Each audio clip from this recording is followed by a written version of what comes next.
In your plastic baggies that you've gotten on the way out, each one of them have having a card like this that is just your way of sharing, hey, this is what God has been responding to me about how my financial resources that he's blessed me with to steward, because they're actually not really ours in the first place, but how he wants me to respond in that way.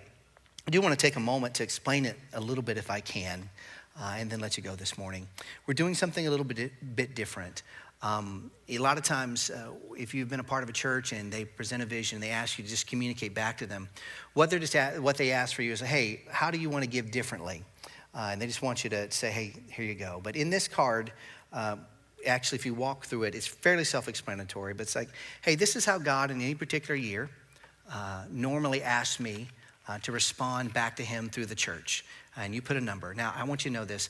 The only people ever see this number is our finance person who puts it together. I will never know. Don't want to know. Don't care to know. That's between you and God and the people that have to send you something if you happen to get a tax write-off. That's it. But you put that there. And then if God has been asking you to step out in faith differently financially, you just add that there. And then you add it up for 2 years. And so if I gave an example, if God had been leading you to give $100 a year for the last several years, and he says, hey, I want you to give an extra 50. What it would look like is you would say, over 2 years, I usually give $200, 100 times 2. And then over the next 2 years, I'm going to give that 200 plus 50, which is 250.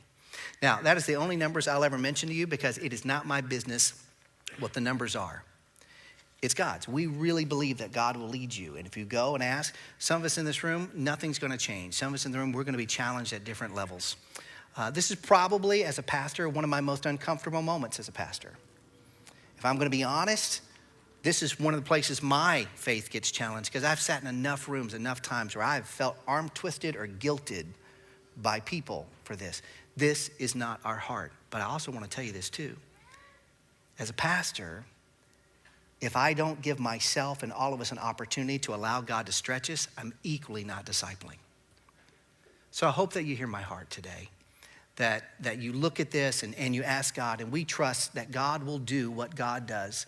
And our faith is not built upon horses or chariots or anything like that, but as it says in the Old Testament, we trust in the name of the Lord our God.